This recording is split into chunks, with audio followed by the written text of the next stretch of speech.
pouští. Tak krásný den, my vás tady vítáme. Jmenuji se Pavlínka Hrdinová a mojí kolegyní je dneska Hanička. Připravili jsme si pro vás povídání o andělích, už jsme měli jedno vysílání a protože nás to moc bavilo a chceme, aby i vás to třeba, aby vás to něco prohlubovalo nebo aby vás to někam směřovalo, aby vám to dávalo smysl, tak jsme se rozhodli natáčet další vysílání, prostě povídání. Tak i já vás tady vítám. Děkuju, Pavli, že jste to tak krásně uvedla, protože já jsem ještě pro nás, Pavlínko, a pro vás historicky poprvé zvládla vložit i instagramové živé natáčení. Takže doufám, že jedeme i živě na Instagramu, abyste si to s náma mohli užít. Protože to sdílení s anděli je nám vlastní. Zjistili jsme, že máme tuto společnou vášeň a tak, jako jsme si vždycky povídali, a teď najednou vznikl impuls už minule od Pavlínky, že by to bylo fajn to sdílet takto veřejně. A jakmile to proběhlo jednou, tak teďka po druhé to bylo jako skoro samozřejmost, že do toho chceme jít, protože přišla i taková pobídka právě z té jemnohmotné úrovně, že sdílet ty anděly, jak to vlastně funguje v tom běžném životě i v dnešním 20. století, jak úplně v obyčejném žití, je hrozně moc důležitý, protože ta komunikace s anděli je moc opředená různými dogmaty, jak by to asi mělo vypadat, že, Pavle? Ano. Třeba takový jedno dogma je anděly nevidím, tak prostě je nevnímám, necítím, nemám je v životě a je to jedno velký dogma. I já toto dogma jsem si prošla a odklonilo mě to na nějakou dobu od těch andělů, ale naštěstí se to zase hezky poskládalo a mám je zase zpátky ve svém životě víc vědomě, ne, že bych je třeba viděla, ale prostě tohle je takový dogma, o kterým je potřeba taky říct, aby vás to neoddálilo nebo vás to neodradilo od této energie, protože ta energie andělů prostě tak krásně poponáší v tom našem životě a někdy máme pocit, že jdeme těžkou situací a aniž bychom si uvědomovali, tak oni nás ty anděle ještě poponáší, aby se to pro nás poskládalo co nejlépe. A když se třeba podíváte ve svém životě zpátky, tak uvidíte, že všechny ty situace se vyřešily a vyřešily se nejlíp, jak mohly. Takže... Přesně. A jak Pavlínka říkala, opravdu i já jsem taky musela v sobě po té svojí cestě s anděli zbořit dogma, že když anděli neslyším, třeba jako je spousta lidí, kteří mají tento dar. Jako Lorna Byrne píše nádherné knihy, jak komunikuje s anděli, vidí anděli. Já je nevidím, já je fyzicky jako v uších neslyším, ale mě pomáhá, a myslím si, že úplně stejně Pavlince, je naše vnímání a cítění. Že skrze to vnímání a cítění prostě vím, kdy ke mně ta andělská energie promlouvá, že vím, že mi dává informace, ale je to opravdu všechno přes vnímání a cítění. Takový to fyzický cítění. A je to pro nás ten nejdůležitější aspekt, protože když vnímám a cítím, tak já si na to fyzicky vlastně můžu sáhnout. I když to nevidím, není to hmatatelný, myšlenka není hmatatelná, ani slova nebo emoce nejsou hmatatelný, ale můžeme je cítit skrze pocit. Když mě někdo obejme, má mě rád, tak to cítím, fyzicky to cítím. Když naopak mi někdo nadává, tak to taky cítím. Takže já si strašně moc uvědomuji, jak ta andělská energie se vždycky zvýrazní, tak abych ji vnímala a cítila, že ke mně promlouvá. Já teda mám zkušenost, že ta energie kolem mě i ve mně se tak jako načechrá, hrozně zněžní. Je taková, jako, že máte pocit, že snad neexistuje nic než jenom láska. Není to teda, že by člověk zase úplně se koupal jenom v té energii, ale najednou víte, že se něco změnilo, že něco je hmatatelně jinak. Je tak, Pavli, jaký ty máš prožitek? Mě teďka nejde úplně prožitek hlavou, ale to, co bych chtěla říct, je, že, a ty si o tom mluvila, že to vnímání a cítění, že na to, no vlastně je to podobný, že to vnímání a cítění je prostě, že to je to, jak si na to vlastně šáhneme. A já jsem chtěla říct, že to vnímání a cítění máme svý jedinečný vnímání, nenechte si ho nikým vzít, je to vaše vnímání, je jedinečný, je originální, prostě je. A nikdo nemůže prožít, nebo nikdo nemůže vidět to, co vidíte vy svým vnímáním a zase naopak. A je to tak správně, je to tak v pořádku, že každý to vnímáte třeba rozdílně. A pak tady máme tu komunikaci, aby jsme se třeba sladili, když je potřeba. Ale prostě nenechte si vzít to svoje vnímání a cítění. A ne každý může vnímat a cítit to, co vnímáte vy. A to třeba na mý cestě byl problém, protože jsem měla pocit, že si to jako vymýšlím, nebo jestli to tak opravdu je, neměla jsem tu jistotu. Takže opravdu nenechte si vzít svoje vnímání a cítění. A myslím, že díky zrovna andělům mě to hodně teďka ponáší a i to moje vnímání a cítění. Nejenom andělů, ale i sama sebe a je to hrozně důležitý, abyste vnímali sami sebe, abyste následovali ty impulzy, které vám přicházejí do života. A teď jsem se trošku zapomněla. A ještě jsem chtěla říct něco s těma anděli, ale ono se to vrátí, ta myšlenka určitě ještě padne.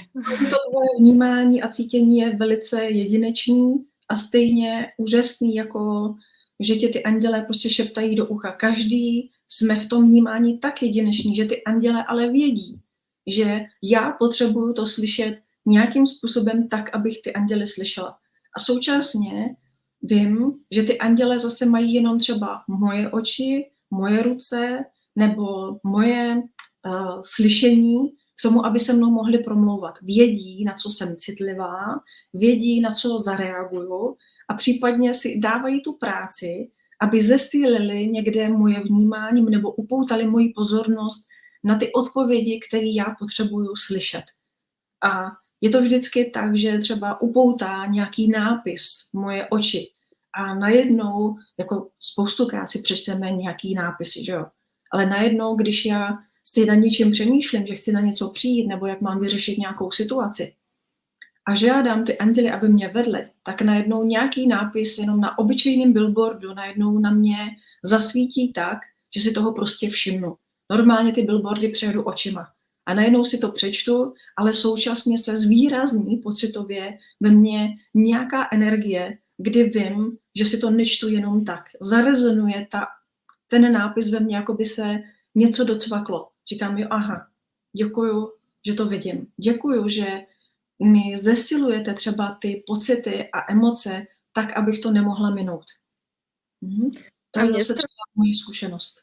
Mně se vrátila ta myšlenka, kterou jsem opustila, a to bylo laskavý soucit k sobě. A i tomu vás andělé vedou. A jak mluvila Hanička, tak oni si k vám prostě cestu nejdou a vždycky, i když prostě neposlechnete první impuls, protože si třeba nejste jistí, tak vás do toho stejně dovedou.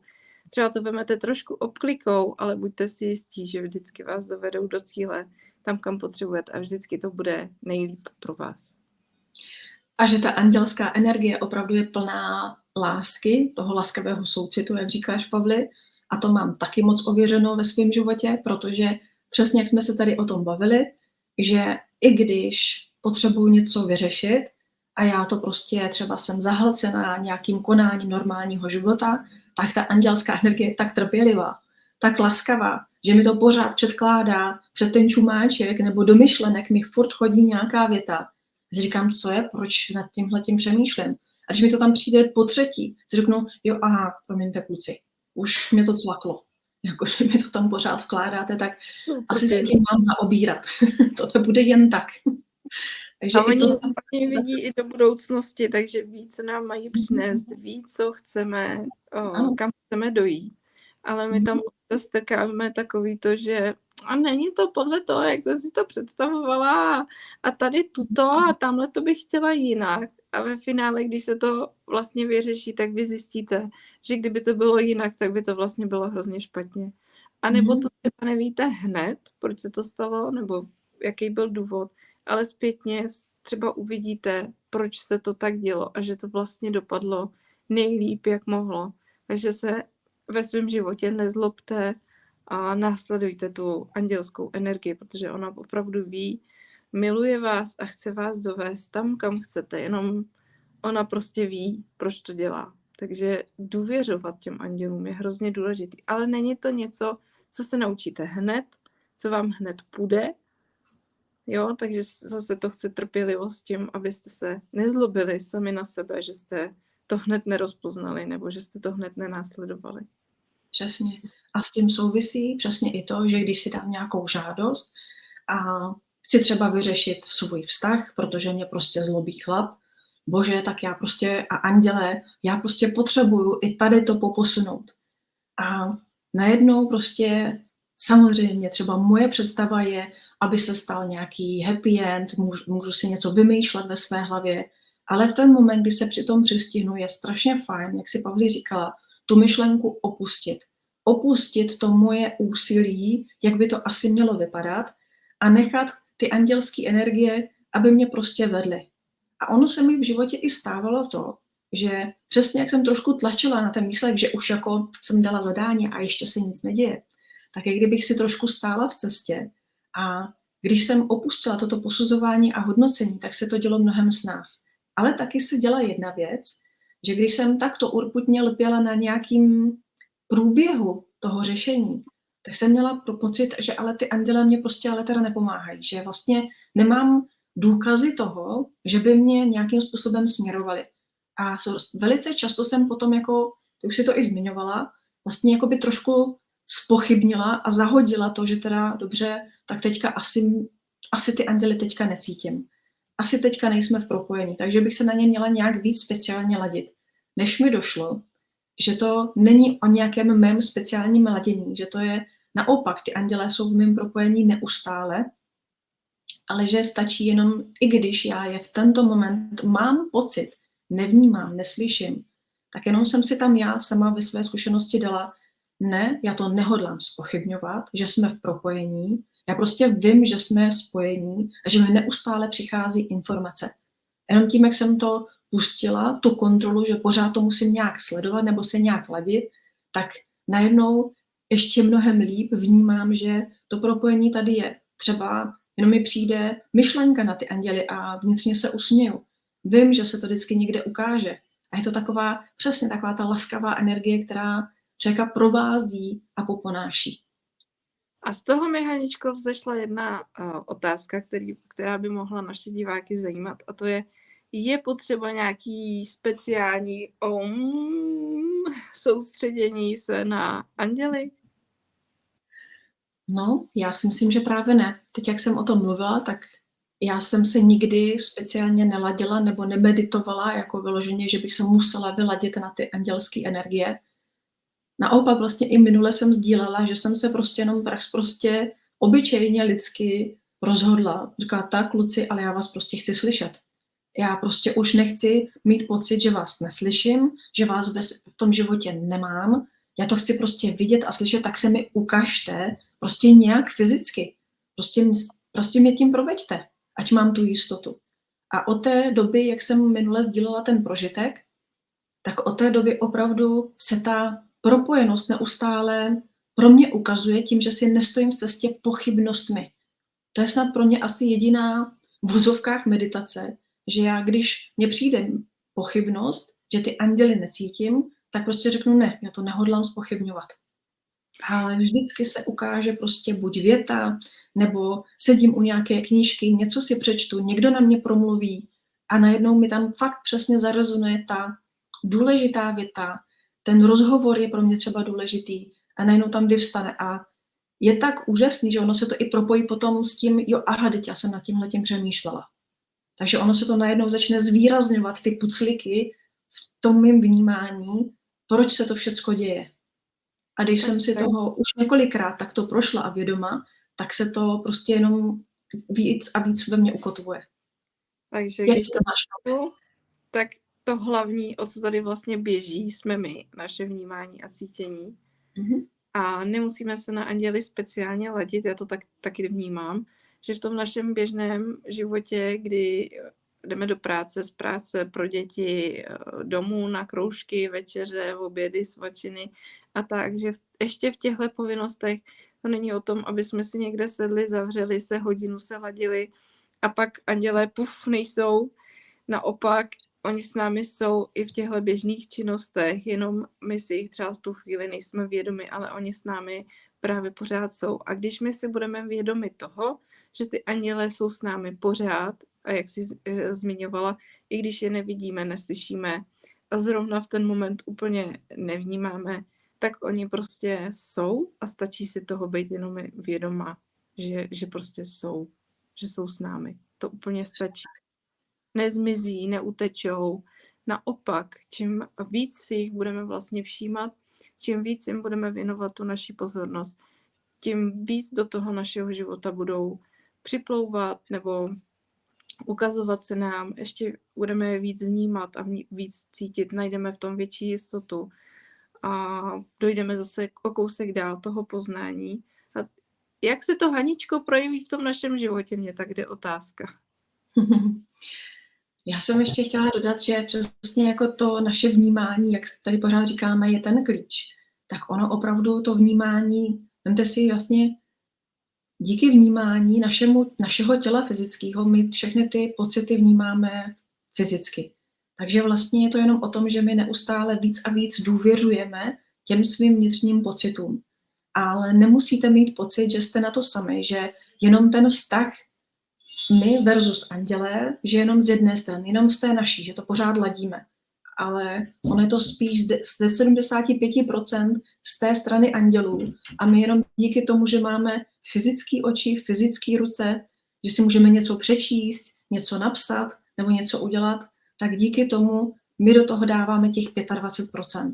Takže naopak, jak jsme sdíleli s Pavlínkou, je potřeba trošku ustoupit v tom úsilí a představit, jak by to asi tak mělo vypadat a naopak trošku víc tam pustit tu energii, která prostě ví, to vědomí, který nás poponáší a ladí stejně ty naše smysly.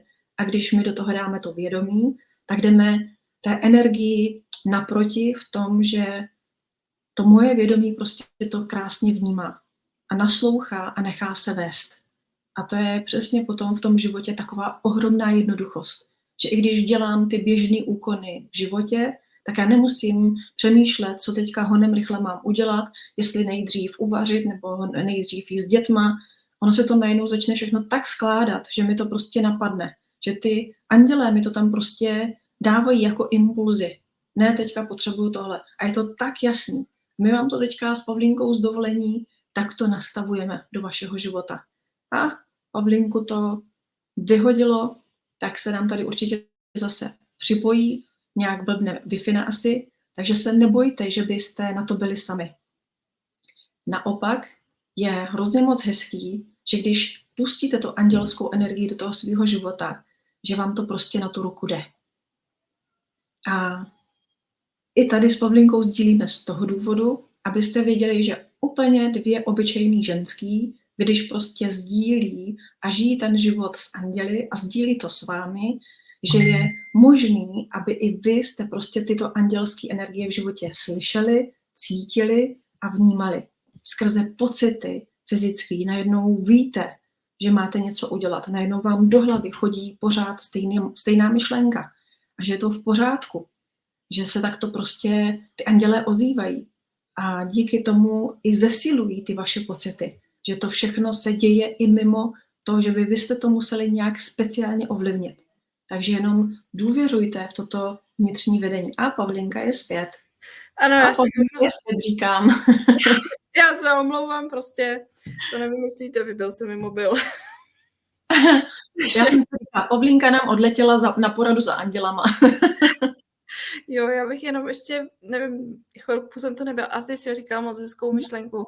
A to je o tom vlastně, že v tom běžném životě, tak že je to takový bezúsilný, že vlastně následujeme ty impulzy. Ale není to vyplej stav, že byste prostě nefungovali nebo nepřemýšleli, nebo prostě jenom vy následujete ty impulzy, je to v té lehkosti a nemusíte to dřít sami prostě. A pak se cítíte odpočinutý a takový prostě poznesený, nemáte tolik starostí, nebo když už jsou nějaké starosti, tak prostě jsou v lehkosti. A to je krásné, když potom si tohle můžeme dovolit a uvědomovat a následovat ty impulzy. Přesně. A Pavlínka taky s těmi anděli minule sdílela, že tvoříš i ty anděly, ale taky, že ty andělky tvoříš i s lidma, že jo? že děláš takový kreativní kurzy. Ano, ano. Ty budou teďka, ještě to musím doladit, bude to asi mít ještě trošku jinou podobu, takže to se ještě určitě zmíním nebo vás navedu.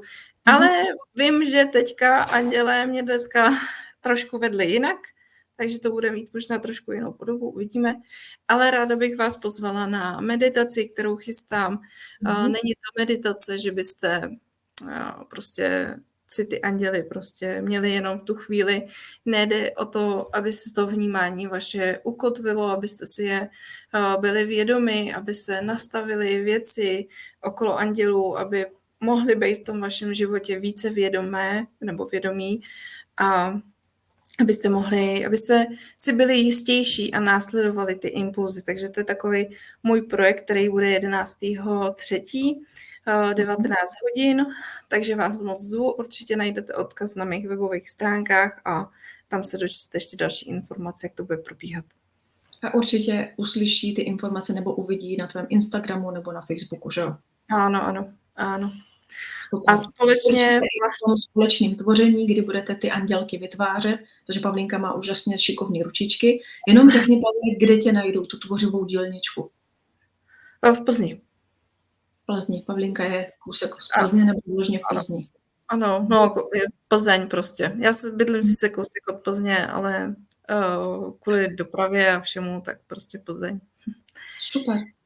Takže krásný, lidičky. Ten život s anděli se opravdu vyplatí. Opravdu se vyplatí prostě nespochybňovat to vaše bytostní spojení. To bytostní spojení máte jenom tím, že jste se narodili. To je prostě jako by vám to bylo dáno do vínku. Tak jak 3 sudičky říkají v pohádkách, máš tyhle ty dary, tak když se narodíte, máte k dispozici prostě anděli. Ať už jste si toho vědomi nebo ne. A vymažte z hlavy to, že se to v dnešním světě už moc nenosí, je to takový jako naivní, takový divný. Když si to dovolíte, zjistíte, pokud k tomu tíhnete a vede vás to, tak určitě ucítíte, že ten život se opravdu zlehčuje. Je tak, Pavli? Ano, amen. Je to tak, prostě. Pokud chcete ještě... To jsme zpožděný. Vůbec to není prostě nějaký staromódní, nebo že by se to nehodilo naopak. Je to tak neskutečně rychlý všechno potom, že je to krásná cesta životem. Přesně. A my spolu, Haničko, ještě bychom chtěli otevřít andělský učení v březnu. V březnu budeme taky otevírat od 18. března. Nás můžete potom obě dvě si s námi užít andělskou cestu, andělského učení metodou jich. Je to krásná cesta, kdy přijímáte ve 2 na sobě navazujících kurzech andělského učení 1 a 2 a získáte tam v průběhu těch 2 kurzů 20 andělských energií. Jsou to energie, které prostě každá nese svoji energii pro poznávání, hluboký poznávání sama sebe, ale taky spojení s těmito andělskými energiemi. Ale není to taková ta klasická energie andělů jako archanděl Michael, archanděl Rafael a já nevím jaký ještě anděl, ale je to spíš o tom, že ten anděl vám přináší rozpomínání se na svoji skutečnou boží podstatu. Abyste s ním měli hluboké propojení a začali žít život opravdu vědomně. I ve spojení s těmi anděli. Takže vás veme. První část bude od 18. března a je to vždycky na celý týden, takže 7denní online kurz. Určitě zase všechny informace najdete na mých webových stránkách hankamokra.cz v kolonce kurzu, kde jsou andělské učení. Ano, meditace taky bude online, takže o nic nepřijdete. Super. Takže lidičky, pokud vás inspiruje toto naše povídání, sdílení, tak budeme moc rádi, když se zase připojíte, když nám dáte like, nebo si klidně videjko uložte, abyste se k němu mohli vracet. My se určitě na vás budeme těšit i příště, zase další úterý, protože i pro nás je to příjemný. Musím teda říct, Pavli, a vám všem, že od té doby, co jsme takto i veřejně začali sdílet, tak mám pocit, že ty anděle i v mém životě jsou mnohem silnější, zřetelnější i v tom mém přesvědčení nebo vůbec v tom, že mám důkazy o tom, že mě vedou. Že i tak, když to člověk sdílí, že se to neustále posiluje. Ano, já bych řekla, že je to takový vnitřní fičák momentálně. Takže lidičky, i vám dáváme, podporujeme, aby tady toto, když posloucháte to sdílení, aby i do vašich životů se tyto energie propisovaly a pomáhaly vám takovým způsobem, že už to nebudete moct znevážit nebo zpochybnit. Takže se na vás těšíme zase příští úterý. Čas my budeme ladit za běhu, protože jsme obě dvě mámy trošku vytížený, máme menší děti, takže to potřebujeme časově vždycky sladit, takže nás vždycky uslyšíte buď ze záznamu, nebo takto napřímo. Těšíme se na vás. Mějte krásný den. Krásný den vám přejeme.